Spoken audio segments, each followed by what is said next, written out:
सबने तोल के देखा है। ये जो 9.5 साल से सरकार चल रही है, ये इससे कोई एक वर्ग भी संतुष्ट नहीं। कोई काम इनके, कोई अगर अच्छा कार्य किए थे तो मैं जरूर इनकी प्रशंसा करता। कोई इनके खाते में कोई उपलब्धि नहीं।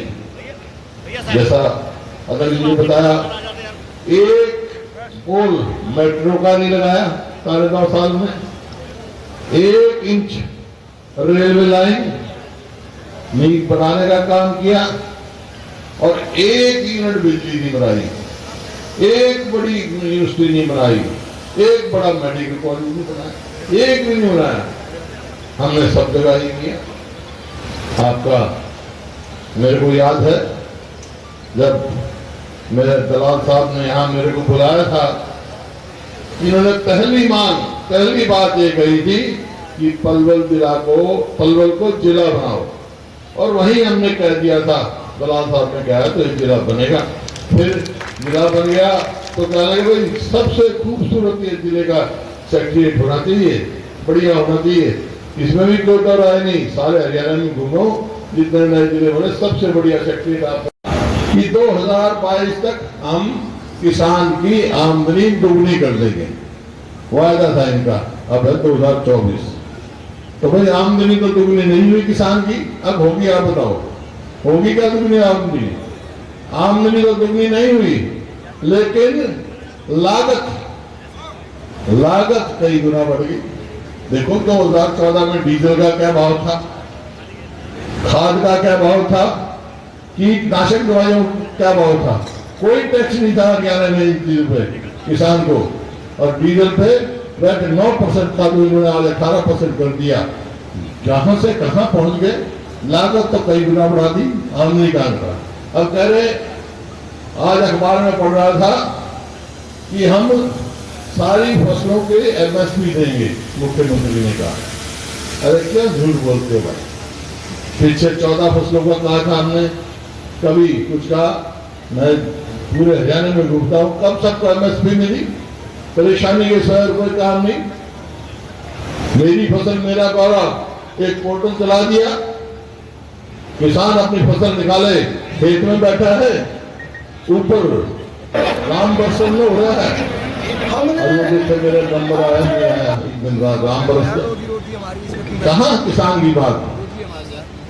हाँ, तुम्हारा एक है, मैं उसकी प्रशंसा करूंगा। कल ही बयान दें कि हम सबको एमएसपी देंगे और एमएसपी की कानूनी गारंटी देंगे, ताकि जो कम दे तब मुकदमे में अंदर करा सके। जब तो फायदा है, झूठे हुए आश्वासन देने का फायदा? कांग्रेस ने फैसला कर रखा है, कांग्रेस की जितनी केंद्र में सरकार आएगी, लीगल गारंटी, कानूनी गारंटी दी जाएगी किसान को। ये किसान की सदा विरोधी रही है ये पार्टी। तो आपके सामने इसी प्रकार गरीब आदमी है, राजस्थान में हमारी सरकार थी, गरीब आदमी के इलाज के लिए एक स्कीम बनाई, 25 लाख रुपए तक का इलाज फ्री कराते थे, वहाँ सरकार वहन करती थी। वही स्कीम हम यहाँ लागू करेंगे। और खेल और खिलाड़ियों के लिए कोई नीति, पदक लाओ पद पाओ, ये लागू करेंगे, ताकि फिर से हम हरियाणा नंबर 1 हरियाणा बना सके। ये मैं कह रहा हूँ। अब दलाल साहब ने कहा कि भाई पलवल जिले की 3 कांग्रेस में देंगे। एक बात है, एक बात आप मान लो, एक बात मैं मान लेता हूँ। तुम तो दलाल साहब के अंदर ये बात मान लो, 3 के 3 सीट ला दो। मैं क्या करूंगा आपके लिए? हम क्या करेंगे? हम आपकी सरकार बना देंगे भाई, मंजूर है? और जब पलवल जहां से हमारी पार्टी का अध्यक्ष हो, जहां कर्ण सिंह दलाल हो, कांग्रेस की सरकार बनेगी, तो उसमें ज्यादा से ज्यादा साझेदारी पलवल जिले की होगी। ये प्रमुख जिला हमारा, दलाल साहब भी होंगे, उदय भान जी भी होंगे, सब हमारे साथ ही जाए, पूरा काम होगा। दलाल साहब, जो आपने कहा कि पूरा ख्याल रखना है, भाई मैं तो वैसे ही रखना पड़ा, आपका भी ख्याल रखूंगा, पलवल जिले का भी ख्याल रखूंगा, मैं तो रिश्तेदारी भी है? तो पूरा पलवल की, क्योंकि पलवल एक ऐतिहासिक जगह है। अगर आज देश की आजादी की लड़ाई के इतिहास में किसी शहर का सुनहरी लफ्जों से नाम लिखा हुआ है तो वो पलवल का है। क्योंकि आजादी की लड़ाई के लिए जब सबसे पहली बार महात्मा गांधी जेल में गए तो पलवल स्टेशन से उतारे गए थे। और मैं एक स्वतंत्रता सेनानी परिवार का बेटा हूं, आपको कह के जा रहा हूं, जो पलवल का नाम है आजादी के इतिहास में, उसका मान सम्मान करेंगे। जिन साथियों ने हाथ पगड़ी बनाई है, किसी ने लोही दी है, उनका पूरे हरियाणा प्रदेश के अंदर 47.6% मत इंडिया गठबंधन ने हासिल किया है, जो पूरे हिंदुस्तान के अंदर सर्वाधिक मत प्रतिशत हरियाणा ने प्राप्त किया। और साथ ही हम जहां 5 लोकसभा सीटों पर हमने जीत दर्ज की, 3 लोकसभा पर हम कम अंतर से हारे हैं, वहां खुशी की बात यह है कि हमने 90 के 90 विधानसभाओं में जीत दर्ज की है। कांग्रेस के मत प्रतिशत में 19.5% की बढ़ोतरी हुई है और भारतीय जनता पार्टी के मत प्रतिशत में 11.5% की कमी आई है। यह इस बात का संकेत है कि हरियाणा प्रदेश की जनता ने पूरी तरह से मन बना लिया है। आने वाला समय कांग्रेस पार्टी का है और इस भारतीय जनता पार्टी जिसने इस देश को, प्रदेश को जाति, धर्म और मजहब के नाम से जो एक नफरत की दीवार खड़ी करने का काम किया, इस सरकार को उखाड़ फेंकने के लिए हरियाणा में कांग्रेस पार्टी भारी बहुमत से जीत करने जा रही है। उसके लिए मैं आपका बहुत ही धन्यवाद करना चाहूंगा। अभी दलाल साहब ने एक बात जिक्र कर दिया था हमारे चौधरी हर्ष कुमार जी के बारे में कि चुनाव के समय में मुझे तो बताया नहीं, शायद अध्यक्ष जी को और हुड्डा साहब को शायद बता दिया होगा। मैं स्पष्ट करना चाहता हूं, आपको कह भी दिया, परंतु पता नहीं, आपको भरोसा नहीं होता किसी की बात पर। जिस तरह से यहाँ पर सुभाष चौधरी ने महेंद्र प्रताप को समर्थन दिया था, उसी तरह से चौधरी हर्ष कुमार ने समर्थन दिया था। उसमें उस समय तक, समर्थन के समय तक हमारे कोई नॉलेज में नहीं था, ना मेरे था, ना चौधरी भूपेंद्र सिंह हुड्डा जी के में था।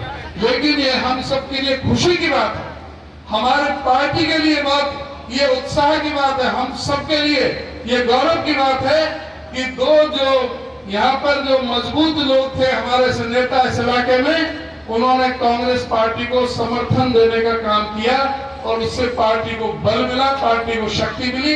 उसके लिए मैं धन्यवाद करता हूं चौधरी हर्ष कुमार जी, आज हमारी पार्टी में विधिवत तौर से आज हमारी पार्टी में शामिल हुए हैं। मैं उनका हरियाणा प्रदेश कांग्रेस कमेटी की तरफ से उनका हार्दिक स्वागत करता हूं और उन्हें विश्वास दिलाते हैं कि पूरी तरह से मिल करके हम सब बराबर का सम्मान देंगे, कहीं किसी तरह की कोई कमी नहीं आएगी।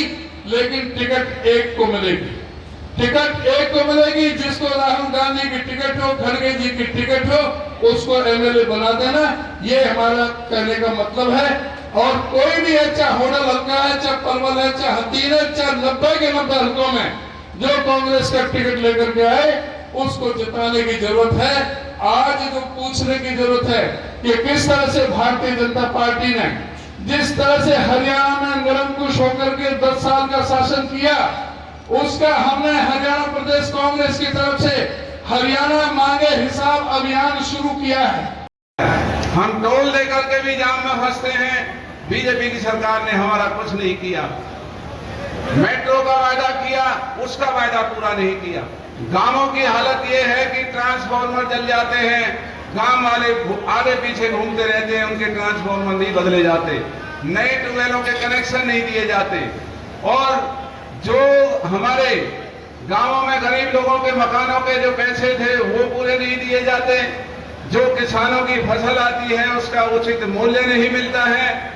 गांवों में गंदगी का ये आलम है, शहर के अंदर भी आधा घंटा की बारिश गांव और शहरों को पानी से डुबो देती है, बहन बेटियों का निकलना मुश्किल हो जाता है। समस्याएं बहुत हैं, मैं ज्यादा समय ना लेता हूँ, आपसे यही उम्मीद करता हूं और मैं ही नहीं, हमारा मंच, हमारे तमाम कांग्रेस के कार्यकर्ता और मेरी आंखों के सामने आज 36 बिरादरी की सरदारी इन्हीं उम्मीदों को लेकर के आई है कि अपनी तरफ से 36 बिरादरी पलवल जिले की कसर नहीं छोड़ेगी और जब आप मुख्यमंत्री बने तो आप भी अपना प्यार और इस इलाके की तरक्की, बच्चों के रोजगार में, इस इलाके को आगे बढ़ाने में कोई कसर नहीं छोड़ेंगे। आपने पहले भी नहीं छोड़ी थी। अब मैं एक ऐसी शख्सियत को आपके सामने बुला रहा हूं जो मैं आपसे जहां शुरुआत की थी, वक्त है, वक्त बदलता रहता है। हम चाहे रिश्तेदार हैं और रिश्तेदारी में छोटे भी हैं, हमसे तो ये बड़े हैं, रिश्तेदारी में भी बड़े हैं, समाज और सामाजिक रिश्तों में भी बड़े हैं। खूब हमने एक दूसरे का साथ भी दिया और फिर एक दूसरे की बुराई भी की। आप सब एक एक बात से वाकिफ। लेकिन आज इलाके के हित में चौधरी हर्ष कुमार जी, मैं जिनका जिक्र कर रहा हूं, जब ये हमारे मंत्री हुआ करते थे, आपको याद है किस तरीके से जिन नहरों में आज पानी नहीं आ रहा है, कितना पानी चौधरी हर्ष कुमार जी के समय में आया करता था, हालांकि हम दोनों ही मंत्री थे। याद है आपको? नहीं। आज पानी के लिए गांव के नाम बर्बाद हो रहे हैं, सरकार नहीं सुनती। और चौधरी उदयमान जी पिछले दिनों जब लोकसभा का चुनाव हुआ तो चौधरी हर्ष कुमार जी ने हुड्डा साहब से या चौधरी उदयमान जी से जो भी बात करके पार्टी का समर्थन किया, ये इनका बड़प्पन था।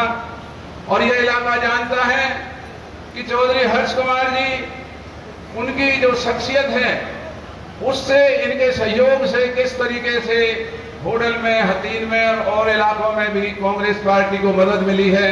तो मैं आप सबकी तरफ से चौधरी भूपेंद्र सिंह हुड्डा जी का भी, चौधरी उदयमान जी का भी, चाहे मेरे से बिना पूछे ही किया, लेकिन जो इन्होंने ये काम किया, ये हमारे इलाके के हित का काम है और ये अच्छा काम किया है। और हम ये विश्वास दिलाते हैं कि एक दूसरे का सम्मान करते हुए अपने इलाके के दुख तकलीफों को दूर करने में आपस में कोई कसर नहीं छोड़ेंगे। और अगर कोई किसी भाई को एक दूसरे से शिकायत है तो हम आपस में घर में बैठ करके उन शिकायतों को दूर कर सकते हैं। हमेशा का आपस में लड़ना इलाके का अहित कर देता है, नुकसान कर देता है।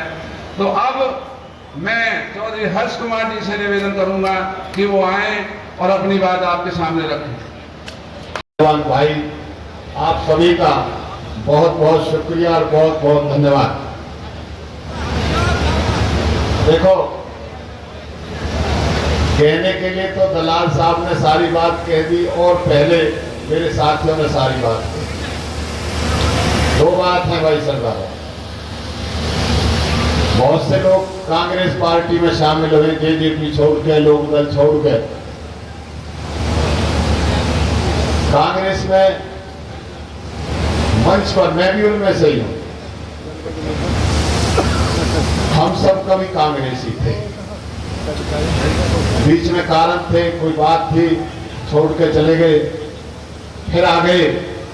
अगर जन्मजात कांग्रेसी आज हरियाणा में अगर कोई है तो चौधरी भूपेंद्र सिंह होता है, जिनकी 3 पीढ़ियां कांग्रेसी नहीं है। बाकी तो हम भाई अलग अलग प्लेटफार्म से, कभी काई गाड़ी में चढ़ गए, कभी किसी गाड़ी में चढ़ गए, कभी फिर जौन सी मिल गई वहां में चले गए। दूसरी बात, अभी दलाल साहब ने एक बात कही, देखो इसमें तो कोई दो राय नहीं। उस समय हम जवान थे, जो नए नाटे होते हैं, अब तो भाई नारे जवान साहब बैलों का तो काम ही नहीं रहा। जो नया नाटा होता था वह तो रथ में जो गए है, और जो बीच को से बढ़ होए करे वह हल में पे रहे, और जो पुराने बैल होए करे उन्हें गाड़ी में जो गए कि वह गाड़ियां पार चढ़ जाएंगे, ओलारू नहीं देंगे। तो जब हम नए हैं, जब हम दोनों ने मिलकर चौधरी बंसीलाल की सरकार लाई थी भाई, जहां इस इलाके में कोई बात नहीं कि पूरी जीटी रोड पार कर दी। अब उस समय में और अब में समय तो देखो 30 साल का फर्क है। अब भी इसमें कोई दो राय नहीं। चौधरी बंसीलाल जी के बाद अगर कोई काम करने वाला मुख्यमंत्री हरियाणा में आया है तो चौधरी भूपेंद्र सिंह होता। इन्होंने जनता के भी काम किए, और अपने वर्करों के भी काम किए। मैं खुद उनमें से वर्करों के भी काम किए और इन्होंने मान सम्मान भी हर व्यक्ति का किया। और इन्होंने मुख्यमंत्री का पद इस तरह से सुशोभित किया कि कभी झूठे आश्वासन नहीं दिए, कभी किसी से कोई बैर खुंस नहीं निकाला। कारण कुछ भी है, इन्होंने मुझे भी खूब प्यार किया, मुझे इन्होंने टिकट भी दिया, मेरे व्यक्तिगत काम भी किए। लेकिन उस समय कारण भी हमारी रिश्तेदारी का ही मसला था, हम अलग अलग हो गए और आज हम एक हैं। और इस एकता से हम हुड्डा साहब को मुख्यमंत्री बना के दम लेंगे, बीच में हम कहीं सस्ताएंगे नहीं। और मेरा हुड्डा साहब से भी निवेदन है कि जब हम दोनों अलग थे, जब हमारे एक एक हाथ था, आज हम दोनों एक हैं। हमारे 4 हाथ हैं, चारों हाथों में कहीं मिल देना, जहां पे कमजोरी लगे वहां से हम आपको आगे निकाल कर लाएंगे। ये भी हमारे दोनों का वादा है। उदयवान जी बैठे हैं, आज इन्होंने मुझे दोनों भावी मुख्य हुड्डा साहब ने उदयवान जी ने पटका पहनाया, तो हिसाब लगा लो भाई। मैं तो कांग्रेस में तो इस पार्लियामेंट के इलेक्शन में ही आ गया, और जब मैंने बिना पटका पहने जितना काम किया, इस पटका पहनने के बाद तो मैं 4 गुना जान लगा दूं।